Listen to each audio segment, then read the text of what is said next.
Teacher बनने का ख्वाब तो नहीं देखा था। ख्वाब तो मैंने, ऐसा कोई चीज़ नहीं जिसका सलूशन नहीं। भगवान ने अगर ताला बनाया है तो उसकी चाबी भी बनाई। मैं बहुत यंग थी जब मेरी शादी हुई। I was just 20 years old. LKG को भी पढ़ाया है, अपर KG को भी पढ़ाया है, 8th को भी पढ़ाया है, 12th को भी पढ़ाया है, 11th को भी पढ़ाया है। उस समय मुझे फील होता था कि क्या है यार, अभी भी मेरी आंखों में पानी आ रहा है। जब मैं वो कार्ड खोलती थी तो उसमें से 1000 दिल गिर के नीचे गिरते थे।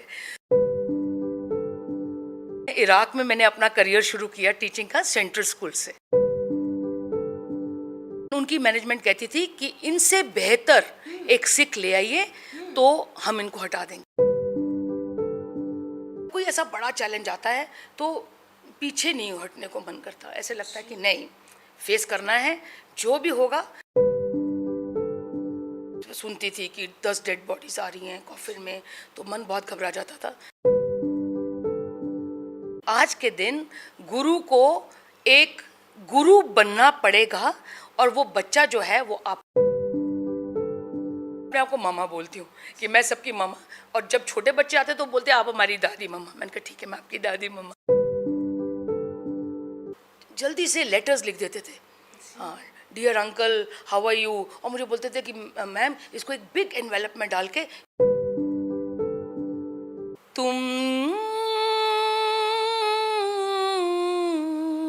पुकार लो,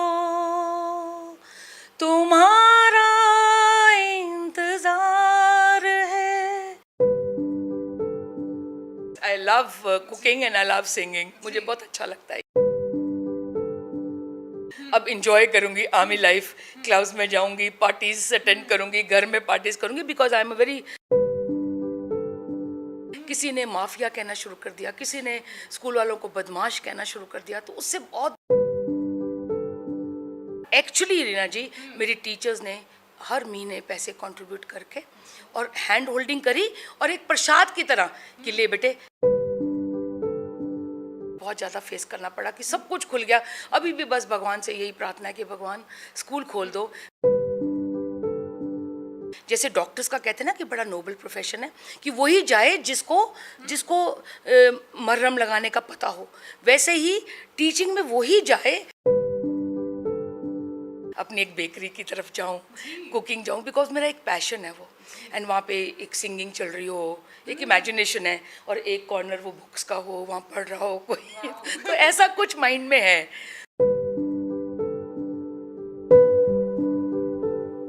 गुफ्तगू प्रोग्राम देख रहे सभी दर्शकों का स्वागत है। दोस्तों, जब भी कोई अपनी ज़िंदगी में किसी मुकाम पर पहुंचता है तो हम उस मुकाम को देखते हैं, उस कुर्सी को देखते हैं, लेकिन उस मुकाम के पीछे जो संघर्ष की दास्तां होती है, कभी कभी हमें उसे अनदेखा कर देते हैं। तो आज हम जिस शख्सियत के साथ गुफ्तगू करने जा रहे हैं वो कुंदन विद्या मंदिर लुधियाना, जो कि प्रख्यात स्कूल है, उसके प्रिंसिपल हैं। तो इस कुर्सी तक पहुंचने के लिए बहुत सारी चुनौतियां उन्होंने देखी होंगी। उनकी ज़िंदगी के कुछ ऐसे पल भी होंगे जिन्हें उन्हें स्टूडेंट्स और टीचर्स के साथ कभी भी शेयर नहीं किया होगा। तो आज की गुफ्तगू में हम उन पलों का भी जिक्र करेंगे। तो मैडम, हमारे प्रोग्राम में आपका बहुत बहुत स्वागत है। थैंक यू सो मच, धन्यवाद जी। सबसे पहले मैडम ये बताइए कि टीचर बनने का ख्वाब क्या आपने बचपन से देखा था, या घर में ऐसा माहौल था, या आपके घर में कोई टीचर था जिससे इंस्पायर होकर आप टीचिंग लाइन में आई? टीचर बनने का ख्वाब तो नहीं देखा था।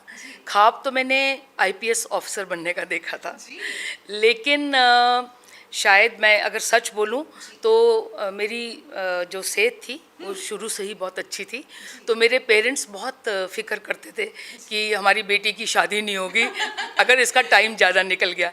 तो उन्होंने मुझे बहुत लॉजिक दे के समझाया, और उन्होंने बोला कि आप टीचिंग लाइन में जाओ, क्योंकि हम आपकी जो शादी है वो आर्मी में करना चाहते हैं। अच्छा। तो उन्होंने मुझे इंस्पायर किया, मेरे फादर ने। मेरे फादर एक विजनरी थे, वो भी आर्मी ऑफिसर थे। और मेरी मदर ने मुझे समझाया कि आप टीचिंग लाइन में जाइए, जो कि आपके लिए बहुत फ़ायदेमंद रहेगी।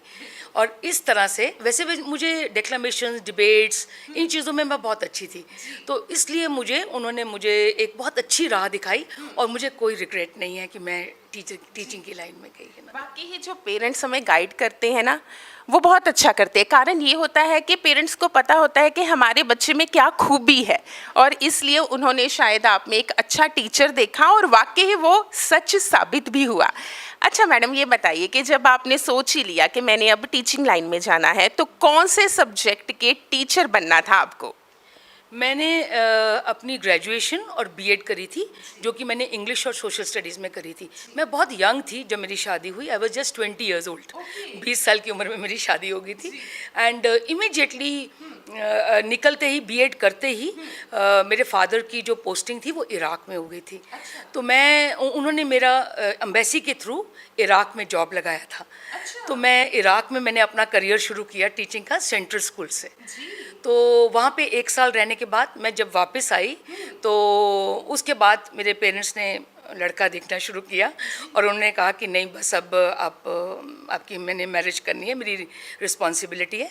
और मैं बहुत जल्दी, मेरी I think I was 20 and half जब मेरी शादी हो गई, और उसके बाद there was no looking back. और मैं अपने हस्बैंड के साथ जॉन से स्टेशन पे उनकी पोस्टिंग हुई, उधर जाती रही, और जॉन सा स्कूल मुझे मिलता रहा अच्छा, उसमें मैं पढ़ाती रही, दैट। मेरे ख्याल से जो दर्शक हमें देख रहे होंगे उनमें से काफ़ी लोग जो हैं वो अब उत्सुक होंगे ये जानने के लिए, क्योंकि मैंने भी पहली बार अभी जाना है कि मैडम ने अपने करियर की शुरुआत की थी इराक से। मैडम, बाकी बातें बाद में करेंगे। इराक के कैसे अनुभव थे? इराक का जो अनुभव था, शायद वो मेरा ज़िंदगी का सबसे अच्छा अनुभव था, क्योंकि एक तो सैलरी बहुत अच्छी थी स्टार्टिंग में ही, और मुझे वहाँ के जो इराकी बच्चे थे, जो इराकी लोग थे, उन्होंने मुझे अपना ऐसा अपनाया अपने साथ कि मुझे लगा ही नहीं कि मैं एक बाहर की इंडियन हूँ। और इंडियंस भी थे वहाँ पे, लेकिन इराकी बच्चे भी आते थे सेंट्रल स्कूल में। एंड बहुत अच्छा एक्सपीरियंस रहा। मैं वहाँ पे सीनियर क्लास को पढ़ा रही थी, 9th-10th को, तो मेरा वो एक्सपीरियंस बहुत अच्छा था, लेकिन बहुत छोटा था क्योंकि वॉर लग गई थी, इसलिए हमें वापस आना पड़ा वहाँ से। मैम, ये बताइए कि जब आपने टीचिंग लाइन में आ गए, आपने पढ़ाना शुरू कर दिया, सहयोग कैसा रहा आपके परिवार का? क्योंकि जैसे आप बताते हैं कि आपकी जो पूरी फैमिली है आर्मी बैकग्राउंड से है, जहाँ जहाँ वो जाते थे वहाँ आप भी जाते थे। अक्सर ही बहुत सारे परिवारों में ऐसा होता है कि लड़की को कह दिया जाता है कि तुम्हारे हस्बैंड की जॉब अच्छी है, तुम घर पर बैठो। परिवार वाले क्या कहते थे? कैसा सहयोग मिला आपको? रीना जी, शायद आप मेरे हिसाब से 100वां बंदा होंगे जिनको मैं ये रिपीट कर रही हूँ कि अगर मैं आज इस मुकाम पे हूँ तो इसका श्रेय मैं सिर्फ और सिर्फ अपने परिवार को देती हूँ, क्योंकि इतनी सपोर्ट मुझे पहले मेरे पेरेंट्स से मिली, क्योंकि उन्होंने मुझे बहुत ज़्यादा ग्रूमिंग करी उन्होंने मेरी जब मैं छोटी थी। हर कंपटीशन के लिए वो मुझे लेके जाते थे, मेरी प्रेपरेशन करवाते थे मेरे फादर। और कोई जैसे डिक्लेमेशन के लिए जाना, तो उसके लिए पहले मुझे मिरर के सामने खड़े होके बुलवाना, रिकॉर्ड प्लेयर में। उन दिनों की बात मैं बता रही हूँ, 80s की, कि जब मुझे वो पूरी तैयारी करते थे, तो बहुत सपोर्ट थी मुझे, बिल्कुल एज अ सन ओनली मुझे वो ट्रीट करते थे।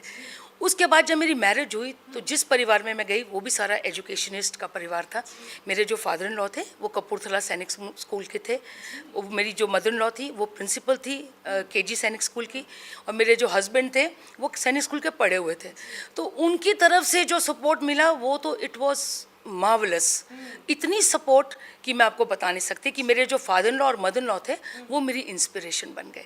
जब मैं उनको देखती थी, मेरी फादर इन लॉ को, मेरे फादर इन लॉ चंडीगढ़ के गुरु नानक पब्लिक स्कूल के डायरेक्टर प्रिंसिपल रहे हैं, तो बहुत सारा उस समय टेररिज्म का भी टाइम था 84 का, लेकिन लोग ये कहते थे कि इनको हटाओ क्योंकि ये सिख हैं। लेकिन उनकी मैनेजमेंट कहती थी कि इनसे बेहतर एक सिख ले आइए तो हम इनको हटा देंगे। तो वो मेरी इंस्पिरेशन बने। वो एक स्कूल यूनिफॉर्म में बच्चों को खड़ा होके ग्रीट करते थे, तो मैं उनको देखती थी। जब हम लोगों ने छुट्टी पे आना तो सुबह 7 बजे जाके खड़े हो जाते थे और यूनिफॉर्म पहनते थे, बच्चों का पगड़ी पहनते थे, टाई लगाते थे। तो आई यूज्ड टू वंडर कि एक ये भी रूप होता है टीचर का, और बच्चे और टीचर्स दे लव्ड हिम, इतना प्यार करते थे उनको। और वो हर बच्चे को, वैसे उन्होंने अपने ऑफिस में 7 तरह की छड़ियाँ रखी हुई थी, मारते भी थे, लेकिन इतना प्यार करते थे वो अपने टीचर्स को और उन्हीं से मैंने अपनी मदर इन लॉ और फादर इन लॉ से बहुत मैंने इंस्पायर हुई हूँ उनसे। और मेरे हस्बैंड ने मुझे, मेरे बच्चों ने बहुत सपोर्ट किया है, दैट। यहाँ तक ये सपोर्ट किया है कि आज मेरी जो दोनों बेटियां हैं वो भी टीचिंग लाइन में हैं, और मैं उनको गाइड कर रही हूँ कि वो भी एक अच्छे लीडर्स बने जब वो आगे जाएं। वाकई ही दोस्तों, अगर परिवार का सहयोग मिल जाए तो इंसान कुछ भी हासिल कर सकता है। मैम, टीचर से प्रिंसिपल बनने का सफ़र कोई आसान नहीं हुआ होगा, बहुत सारी चुनौतियां आपने फेस की होंगी।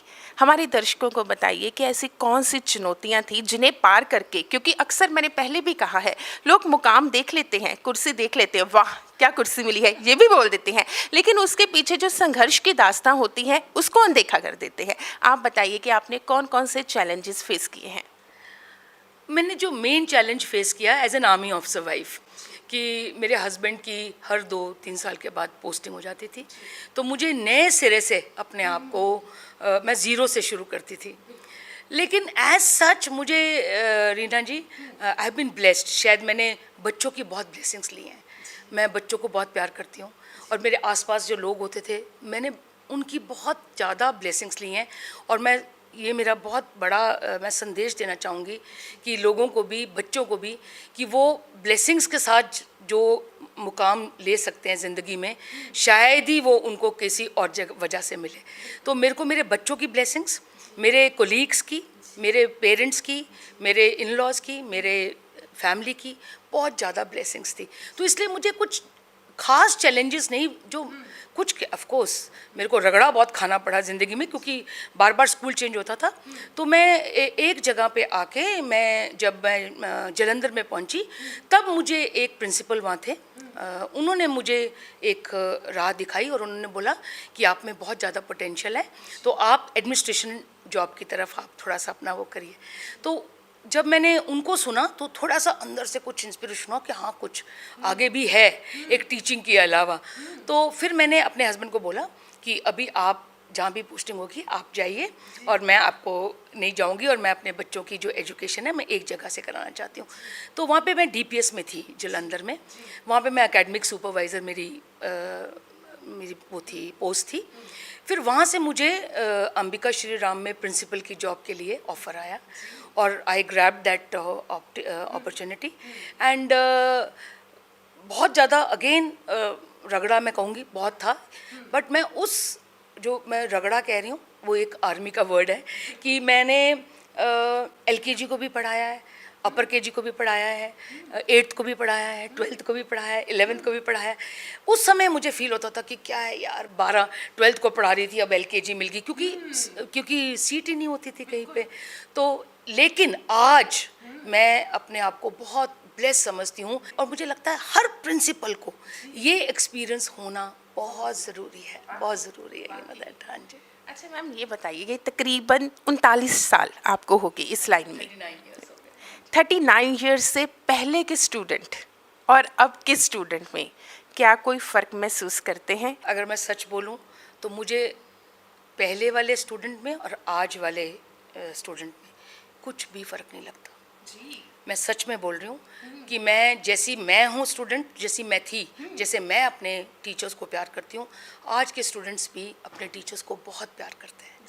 अगर उसमें थोड़ा सा फ़र्क आ गया है कि पहले वाले स्टूडेंट्स में इतना एक्सपोजर नहीं था, तो वो ब्लाइंडली प्यार करते थे, वो गुरु को बिल्कुल गुरु समझते थे। लेकिन आज के दिन गुरु को एक गुरु बनना पड़ेगा, और वो बच्चा जो है वो आपको समझे और वो आपको पहचान लेगा कि ये असली गुरु है या दूसरे टाइप का गुरु है। इसलिए वो तुम्हारे प्यार को, वो तुमको प्यार करेगा हर हालत में, अगर आप एक असली गुरु उसके सामने बन के उतरेंगे। तो अगर आप थोड़ा सा भी चालाकी करने की कोशिश करेंगे, जो कि शायद पुराने वाले बच्चों को नहीं समझ आती थी क्योंकि एक्सपोजर नहीं था। आजकल के बच्चों को तो एक इतना बड़ा उनके पास गूगल है जिसके वो हर चीज़ वहाँ से कर सकते हैं। लेकिन एक इंसान अगर उनको गुरु बन के एक उनको पर्पस की तरफ ले जाए, एक राह की तरफ ले जाए और उनको फ्यूचर के लिए प्रिपेयर करे, तो कोई मतलब नहीं कि वो बच्चा तुम्हें प्यार ना करे और इज्जत ना करे। ये मेरा ये मानना है और मैं इसको मानती रहूँगी, क्योंकि आज के दिन में भी मेरे जो बच्चे, पुराने बच्चे हैं जो, they are all in touch, brigadiers, generals बन गए हैं वो, they are all in touch with me. इसका मतलब कहीं पे मैंने उनको वो प्यार दिया है कि वो they are in touch with me. Rather अब मैं कंफ्यूज हो जाती हूँ कि ये विवेक हाई का बच्चा है, या ये DPS वाला बच्चा है, या ये आर्मी स्कूल का था, या ये सेंट जोसेफ का बच्चा है। लेकिन आज भी जब मैंने यहाँ पे पिकअप किया तो नेचुरली वेबसाइट वगैरह जब देखता है इंसान, तो मेरा एक बच्चा था शिवजीत, फिरोजपुर में है, डॉक्टर गिल का बच्चा है वो मुझे भागता हुआ मिलने आया, और उस बच्चे को मैं कभी नहीं भूल सकती। वो मेरे को काफ़ी टाइम तक टीचर्स डे वाले दिन मुझे वो कार्ड भेजता था, और अभी भी मेरी आंखों में पानी आ रहा है। जब मैं वो कार्ड खोलती थी तो उसमें से 1000 दिल गिर के नीचे गिरते थे। तो मुझे बहुत ही इमोशनल फील होता है जब अपने बच्चों को याद करती हूँ। तो मुझे लगता है कि अगर आप बच्चों को प्यार करो तो कोई मतलब नहीं कि वो टीचर की इज्जत ना करे, कोई मतलब नहीं कि वो इज्जत ना करे। मेरे ख्याल से आज जो आपकी आंखों में खुशी के आंसू हैं, ये असली कमाई है आपकी, आपने ये कमाया है ये। और वाकई ही दोस्तों, मैडम ने सही कहा है कि अगर हम अच्छे शिक्षक बनेंगे तो बच्चे हमें ज़रूर प्यार करेंगे। मैडम ये बताइए कि इस समय हमारे एजुकेशन सिस्टम को कौन से चैलेंजेस फेस करने पड़ रहे हैं। एक तो 21st सेंचुरी है, जैसे पहले भी बात हुई है कि एक्सपोजर बहुत ज़्यादा बच्चों को मिला है, और दूसरी बात कोरोना का टाइम है। तो इस समय एजुकेशन सिस्टम जो है वो बहुत सारी चुनौतियों से गुजर रहा है। आपको क्या लगता है कि ऐसी कौन सी चुनौतियां हैं और किस तरह से हम इस समय अपने एजुकेशन सिस्टम को थोड़ा इम्प्रूव कर सकते हैं? रीना जी, मुझे लगता है कि जो सबसे बड़ी चुनौती हमारे सामने आई है कि जो टेक्नोलॉजी थी वो इतनी ज़्यादा अभी एक्सपोजर नहीं था हमारे बच्चों को, और हमें कुदरत ने टाइम नहीं दिया उनको ये बताने का कि इसको कैसे यूज़ करना है। इसलिए इस वजह से मतलब हम उनको उसके डूज एंड डोंट्स नहीं बता सके, कि उनके हाथ में एटम बॉम्ब्स दे दिए हम लोगों ने, मोबाइल्स पकड़ा दिए, और उसके डूज एंड डोंट्स, उनकी बाउंड्री नहीं है, उसकी कोई बाउंड्री नहीं, और वो बिना बाउंड्री के भागते जा रहे हैं। कहीं भी हाथ लग जाता है, जिस स्विच को तुम हाथ लगाओ वहाँ से बम्बार्टमेंट होने की आशा है। एटम बॉम्ब ऐसा है ये मोबाइल, मैं इसको एटम बॉम्ब इसलिए बोलती हूँ क्योंकि एक बटन पे आपके पास हर तरह की नॉलेज, सब कुछ अवेलेबल है, गंदे से गंदा और अच्छे से अच्छा। लेकिन हमें अपने बच्चों को ये बताने की कुदरत ने हमें टाइम नहीं दिया कि बेटे क्या देखो और क्या ना देखो, और क्या कैसे करना है कैसे नहीं करना है। बस हम जल्दी से जल्दी, बिकॉज मुझे याद है 23 मार्च को लास्ट ईयर एकदम कोरोना अनाउंस हुआ, और हम लोग तो ऑफलाइन के लिए प्रिपेयर थे, हमने तो सोचा ही नहीं था ऐसा कुछ। विद इन 7 days हमने अपने आप को शिफ्ट किया बिल्कुल ऑफलाइन के लिए, ऑनलाइन के लिए। एंड बट मन में बहुत ज़्यादा था कि हमारे बच्चों को क्या करेंगे, हालांकि जो बच्चे हैं वो टेक्नोलॉजी वाइज हमसे बहुत आगे हैं, बट फिर भी उनको डूज एंड डोंट्स बताने हमारा फ़र्ज़ था, जो कि हम उनको नहीं बता सके। और अभी तक मैं ये कह रही हूँ कि एक बार स्कूल खुल जाए तो मैं उनसे एक बार बात करूं कि बेटे ये जो टेक्नोलॉजी आपके हाथ में आई है और हमारे हाथ में आई है, इसका हमें, अगर हम चाहते हैं कि हम डेवलपिंग कंट्री से डेवलप बन जाएं, तो इसका यूज़ करना बहुत ज़रूरी है। सबसे बड़ा चैलेंज ये आया हमारे लिए। सेकंड चैलेंज ये आया कि पेरेंट्स की हालत ख़राब हुई, उसमें कईयों की जेन्युइनली ख़राब हुई, कईयों ने एजुकेशन को शायद इतना बुरा भला कहना शुरू कर दिया कि मन बहुत उदास हो गया। किसी ने माफिया कहना शुरू कर दिया, किसी ने स्कूल वालों को बदमाश कहना शुरू कर दिया, तो उससे बहुत दिल दुखी हुआ। हालांकि मैं फिर कहूँगी कि आई एम ब्लेस्ड, मेरे KVM के पेरेंट्स, मेरे बच्चे, मतलब मुझे पिछले साल कोई प्रॉब्लम नहीं हुई, क्योंकि मेरी टीचर्स ने, मेरे सपोर्ट स्टाफ ने, मेरे एडम ने इतना साथ सपोर्ट किया कि उन्होंने हम लोगों ने हैंड होल्डिंग करी अपने पेरेंट्स की एज अ फैमिली। क्योंकि मैं यहाँ पे यही कहती हूँ कि हम एक परिवार हैं, और मैं अपने आप को मामा बोलती हूँ कि मैं सबकी मामा। और जब छोटे बच्चे आते तो बोलते आप हमारी दादी मम्मा, मैंने कहा ठीक है मैं आपकी दादी मम्मा। तो मेरे को एक लगा कि मेरे को, अगर मैं अपने आप को माँ कहती हूँ तो हैंड होल्डिंग भी मेरा ही रिस्पॉन्सिबिलिटी है। और एक्चुअली रीना जी, मेरी टीचर्स ने हर महीने पैसे कंट्रीब्यूट करके और हैंड होल्डिंग करी और एक प्रसाद की तरह कि ले बेटे तेरा 5,000 कम है, तू 5,000 ले बेटे 7,000। तो वो चैलेंज हमने वैसे उसको निपटा। लेकिन बाकी स्कूल्स को भी बहुत ज़्यादा प्रॉब्लम आई जब फीसें नहीं कलेक्ट हुई। ये एक अलग ही मुद्दा बन गया कि फीसें नहीं आ रही हैं। अगर फीसें नहीं आएंगी तो स्कूल चलने तो बहुत मुश्किल हो जाएंगे, बहुत मुश्किल हो जाएंगे। एक ये सेकंड चैलेंज आया और पहला चैलेंज मैंने आपको वो बताया कि टेक्नोलॉजी का। और अब थर्ड चैलेंज जो आ रहा है मेरे सामने कि मैं देख रही हूँ कि सब कुछ खुल गया, सब कुछ। जो एक एजुकेशन, जो स्कूल्स हैं, जो एजुकेशन एक सिस्टम है, वो एक्चुअली कोरोना वॉरियर्स बन सकते थे, क्योंकि जो बच्चे सिखा सकते हैं माँ बाप को वो कोई नहीं सिखा सकता। लेकिन कोई सोचता ही नहीं है इस बात को कि बच्चों, जो हम, जैसे मैं कह रही हूँ, अच्छे स्कूल जो प्रोवाइड कर सकते हैं सारी फैसिलिटीज़, उनको तो खोलने देना चाहिए था, ताकि हमारे बच्चे सीख के जाते और वो अपने पापा मम्मा, अपने चाचा चाची, दादा दादी को बताते कि बाहर नहीं जाना। अभी भी आप बाहर देखिए, किसी ने मास्क नहीं पहना हुआ, बिना बात के लिए घूमने जा रहे हैं। लेकिन शायद जो बच्चे हमसे यहाँ पे सीख के जाते, श्योर वो अपने फैमिली मेम्बर्स को भी राह पे लगाते, क्योंकि जो बच्चे होते हैं they are always called that they are the one who teach you everything, you know. तो मेरे को लगता है कि वो डिप्राइव कर दिया, वो हमने एक अपॉर्चुनिटी डिप्राइव कर दी। इसलिए मेरी वो चैलेंज भी बहुत ज़्यादा फेस करना पड़ा कि सब कुछ खुल गया। अभी भी बस भगवान से यही प्रार्थना है कि भगवान स्कूल खोल दो, मैं अपने बच्चों को कुछ सिखा दूँ, क्योंकि ये तो रहने वाली चीज़ है, ये जाने वाली चीज़ नहीं है। तो we have to live with it, और कैसे रहना है ये मैं सिखा सकूँ उसमें। अच्छा मैम, ये बताइए कि ऐसा अक्सर होता होगा आपके साथ, क्योंकि हर एक इंसान के साथ होता है कि इंसान कई बार उदास हो जाता है बहुत सारी, क्योंकि प्रिंसिपल बनना मेरे ख्याल से इतना आसान नहीं है। क्योंकि जब कोई स्टूडेंट होता है तब वो सिर्फ अपने लिए रिस्पॉन्सिबल होता है, जो टीचर होता है वो उन बच्चों के लिए रिस्पॉन्सिबल होता है जिनको वो पढ़ा रहा होता है। लेकिन जो प्रिंसिपल होता है वो सारे टीचर्स, नॉन टीचिंग स्टाफ, जितने भी बच्चे हैं उन सब के लिए रिस्पॉन्सिबल हो जाता है। तो परेशान भी कई बार होते होंगे, या उदास, या कई बार लगता होगा कि इतने चैलेंजेस, ये सब कैसे मैनेज होगा। उस समय किस तरह से अपने आप को आप संतुलित रखती हैं, बैलेंस्ड रखती हैं और मोटिवेटेड रखती हैं? इसके लिए मैं अगेन परम परमात्मा को मैं थैंक्स कहना चाहूँगी, जिसने मुझे इतनी सारा मुझे बख्शा है काम कंपोजनेस की।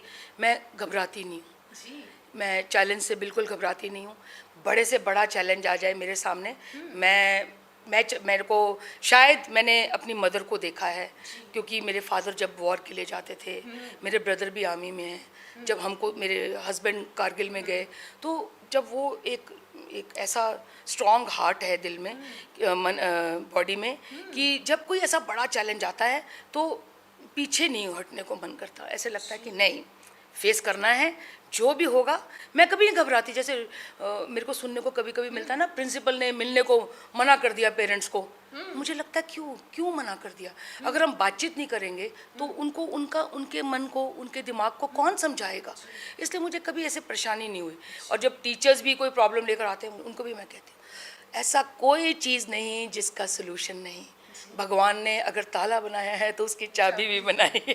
तो इसलिए मुझे कभी घबराहट नहीं होती। बेटे, बच्चा आ जाए, बड़ा आ जाए, मुझे ऐसे घबराहट नहीं होती बिल्कुल। मैम, आपने अभी जिक्र किया है कि आपके परिवार के सदस्य वॉर पर जाते रहे हैं। उस समय जब आपके परिवार के सदस्य युद्ध पर चले जाते थे, पीछे आपके या आपके परिवार के सदस्यों की जो मानसिक अवस्था है वो कैसी होती है? क्योंकि ये बहुत ज़रूरी है। हम फोटोग्राफ से डाल देते हैं सैनिकों की, लेकिन कुछ समय बाद हम भूल भी जाते हैं। जब कोई शहीद होता है हम प्रणाम भी कर देते हैं सोशल मीडिया पर, लेकिन फिर कुछ समय बाद हम वैसे ही हो जाते हैं। हम चाहते हैं कि जो लोग युद्ध पर जाते हैं या जो लोग हमारे देश की रक्षा कर रहे हैं, उनके परिवार की स्थिति क्या होती है? क्योंकि आज ये जिक्र चला है तो मैं ये पूछना चाहूँगी ताकि हमारे दर्शक जान सकें।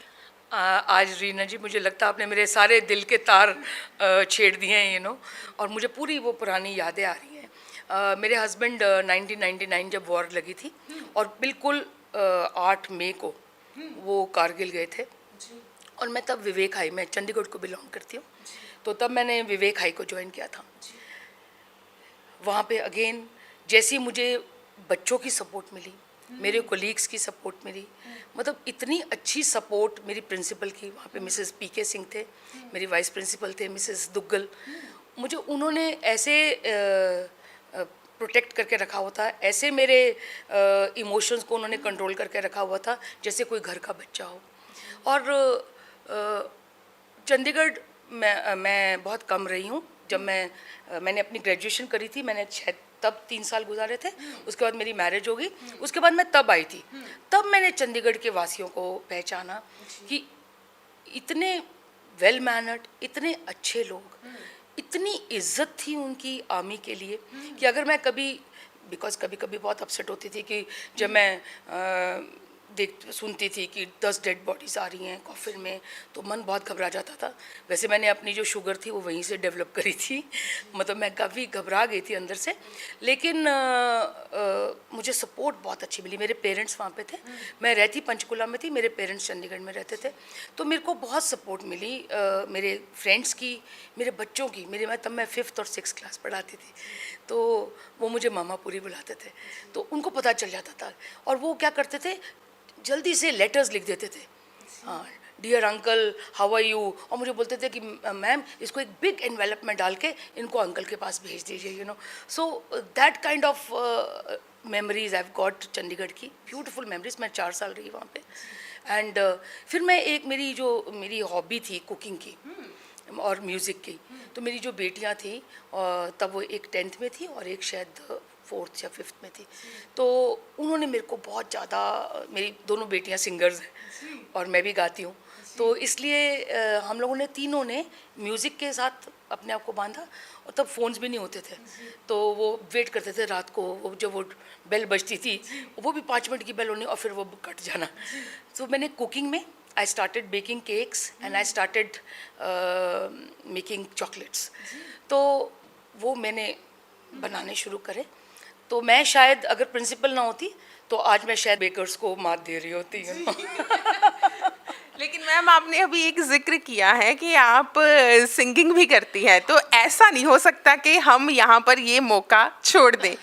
1-2 लाइनें गुनगुना कर सुनाइए। तुम पुकार लो, तुम्हारा इंतजार है, तुम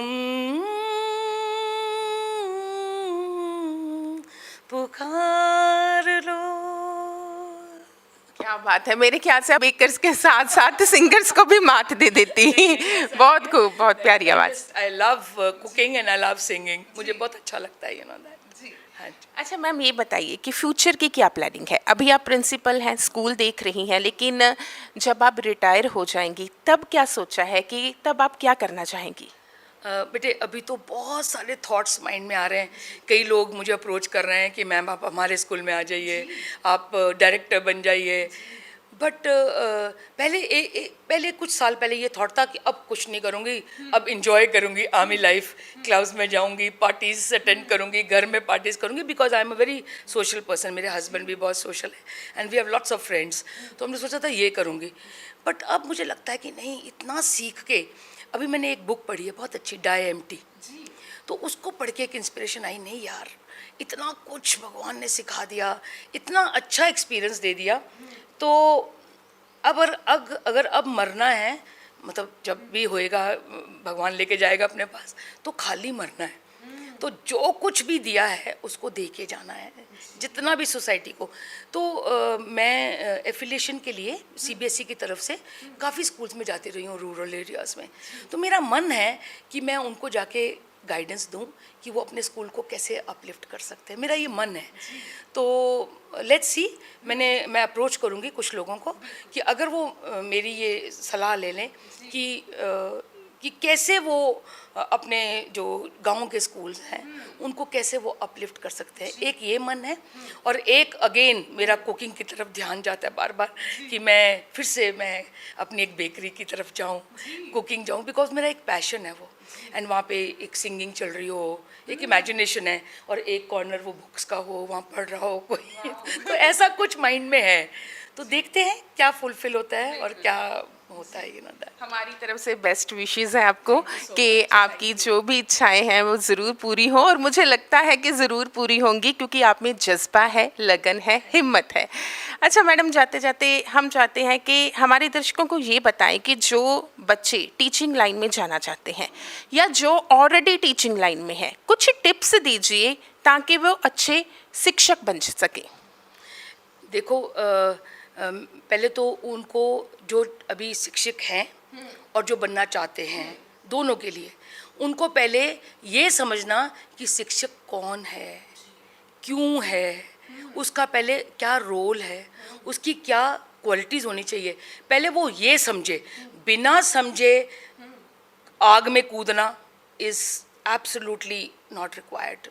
इस जॉब में जैसे डॉक्टर्स का कहते हैं ना कि बड़ा नोबल प्रोफेशन है, कि वही जाए जिसको मरहम लगाने का पता हो, वैसे ही टीचिंग में वही जाए जिसको पैशन हो, जिसको हो कि मेरे को राह दिखानी है और मेरे को बच्चों के साथ लगाव के साथ अपना बना के अडॉप्ट करके वो ही जाएं। नहीं तो अभी भी मैं कहती हूँ जो टीचर्स में ये लगन नहीं है वो अपने फ्यूचर कंट्री का ख़राब मत करें, क्योंकि अगर वो नहीं है तो बच्चों का करियर बहुत ख़राब हो सकता है। उनको राह पे लगाना बहुत ज़रूरी है हमारे बच्चों को, और जो लगा देती हैं, जैसे आपने कहा, वो टीचर्स की इज्जत होती है और ज़रूर होती रहेगी। कोई भी समय नहीं बदला है, समाज कभी नहीं बदलता है, वो हम लोग हैं जो बदल जाते हैं। हमें नहीं बदलना, हमें अपना जो पैशन है वो बिल्कुल सेम रखना है, हर चीज़ के लिए सेम रखना है। तो ये जो स्टेबिलिटी होगी टीचर्स वाली जो पुरानी है वो रहेगी, 100% रहेगी। आज भी बच्चे मतलब तुम्हें हक करेंगे, तुम्हें पैरों को हाथ लगाते हैं, क्यों लगाते हैं? उनको कोई डांट थोड़ी रहा, उनको तो मालूम है आज का तो ट्रेंड भी नहीं है, बट लगाते हैं क्योंकि प्यार करते हैं। वाकई दोस्तों, इस ज़िंदगी में किसी का प्यार लेना बहुत बड़ी बात होती है। कारण ये है कि आज की भाग दौड़ की ज़िंदगी में हम सब अपने अपने काम, अपने अपने मतलब के लिए दौड़े जा रहे हैं, लेकिन इस पूरी दौड़ में अगर वो शख्स हमें मिलते हैं जो हमें प्यार करते हैं, जो हमारी रिस्पेक्ट करते हैं, तो वो कहीं ना कहीं अर्न करनी पड़ती है, वो थाली में परोसी हुई नहीं मिलती। और यही मैडम का कहना है कि अर्न करेंगे तो बच्चे प्यार भी करेंगे, रिस्पेक्ट भी देंगे। तो मैडम ने अपना कीमती समय हमें दिया। वाकई ही मैडम, हमें ये तो इंस्पिरेशन मिली ही है कि अगर हमने किसी मुकाम पर पहुंचना है तो हमें पॉजिटिविटी के साथ, जज्बे के साथ पूरे फोकस्ड होकर उसकी ओर जाना है। लेकिन साथ में आपकी पर्सनैलिटी से हमें और बहुत कुछ सीखने को मिला है, जैसे कि अगर ज़िंदगी में जो भी आए उसको हंसकर आपने स्वीकार करना है। और जैसे आपने कहा था कि चैलेंजेस को एक्सेप्ट करना मेरी पर्सनैलिटी में है, मेरे ख्याल से उसके पीछे कारण ये है कि शुरू से आप आर्मी परिवार में रही हैं और आर्मी पर्सन्स जो हैं वो पूरे देश के चैलेंज एक्सेप्ट करते हैं, तो वो आपके ब्लड में आ गया है। तो वाकई ही मैडम बहुत ही खूबसूरत गुफ्तगू रही है। जाते जाते कुछ कहना चाहते हैं? हाँ, एक छोटी सी बात कहना चाहूँगी, दिल की बात, बिकॉज आई बिलीव कि जो बात दिल से की जाए। मैंने बहुत इंटरव्यूज़ दी ज़िंदगी में, शायद बहुत इंटरव्यूज़, लेकिन आज की इंटरव्यू में जितना मुझे मज़ा आया है, आपकी पॉजिटिविटी, मेरे को लगता है जो आपका ऑरा है वो मैंने कैच किया है, एंड मुझे बहुत अच्छा लगा आपके साथ बातचीत करके। Really so much ma'am. तो दोस्तों, आप ऐसे ही बहुत सारे शख्स जो हमारे आसपास होते हैं उनसे प्रेरणा लेते रहिए। फिर मिलेंगे किसी और एपिसोड में, तब तक के लिए दीजिए इजाज़त। धन्यवाद।